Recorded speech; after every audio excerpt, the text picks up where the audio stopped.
నమస్కారం. రామకథల ఛానల్కి స్వాగతం. ఈరోజు మనం కౌసల్యాదేవి దగ్గర భరతుడు తాను నిర్దోషినని తెలుపుట అనే విషయం గురించి తెలుసుకుందాం. కైకేయి తన కోరిక తీరనందుకు దీనవదనంతో కన్నీరు కార్చెను. అప్పుడు భరతుడు తన తల్లిని చూసి మంత్రుల సమక్షమున ఈ విధంగా చెప్పెను. మంత్రుల్లారా, నేనెప్పుడూ రాజ్యాధికారమును ఆశించలేదు. దాని గురించి మా తల్లితో ఎప్పుడూ చర్చించనూ లేదు. సీతారామ లక్ష్మణుల వనవాసం గురించి నాకు ఏమీ తెలియదు అని భరతుడు గగ్గోలు పెట్టుచుండగా ఆ కంఠధ్వనిని విన్న కౌసల్య సుమిత్రతో ఇట్లు పలికెను. భరతుడు వచ్చినట్లున్నాడు. అతడు దూరదృష్టి గలవాడు, కావున అతనిని చూడగోరుచున్నాను అని అనెను. భరతుడు శత్రుఘ్నుడితో కూడి కౌసల్యాదేవి మందిరమునకు బయలుదేరెను. దూరం నుండియే కౌసల్యామాతను చూసి భరతుడు దుఃఖించెను. ఆమెను కౌగలించుకొని వెక్కి వెక్కి ఏడ్చెను. అప్పుడు కౌసల్య, అయ్యా భరత, నీ తల్లి వరముల పేరుతో రాముణ్ణి అడవులకు పంపించింది. దానివల్ల ఆమెకు వచ్చు లాభమేమిటో నాకు తెలియదు. నా కుమారుడు రాముడు మిగుల యశస్వి, బొడ్డున బంగారమును పెట్టుకొని పుట్టిన గొప్ప అదృష్టవంతుడు. మీ తల్లి అయిన కైకేయి నన్ను కూడా అడవులకు పంపవచ్చు. ఈ సమస్త రాజ్యాధికారము ఆమె చేతిలోనే ఉన్నది కదా.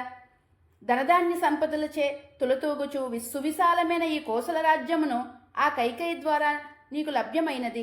ఈ విధంగా కఠినాతి కఠినమైన మాటలను కౌసల్యాదేవి భరతునితో పలికెను.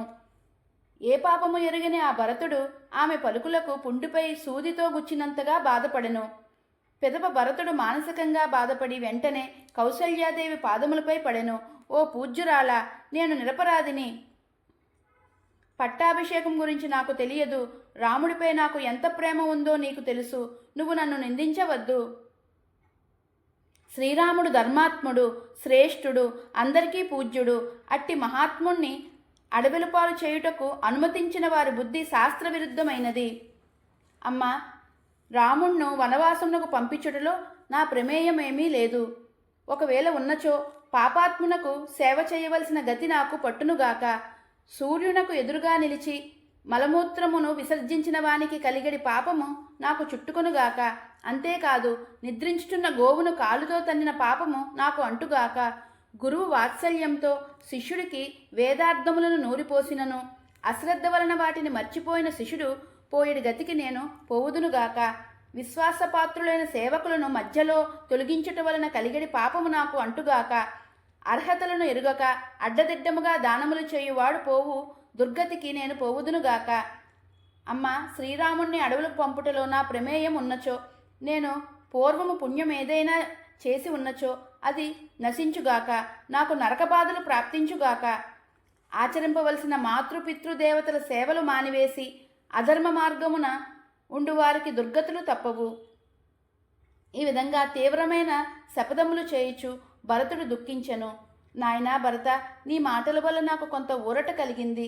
నా అదృష్టవశమున నువ్వు ధర్మ మార్గమును విడవలేదు అని పలుకుచు కౌసల్య భరతుణ్ణి కౌగలించుకొని ఏడవసాగెను. భరతుడు కూడా అంతులేని దుఃఖమునకు లోనై బాధపడెను. ఇది ఈరోజు కథ. తదుపరి భాగంలో మరో అందమైన సంఘటనను తెలుసుకుందాం. ధన్యవాదములు. జై శ్రీరామ్.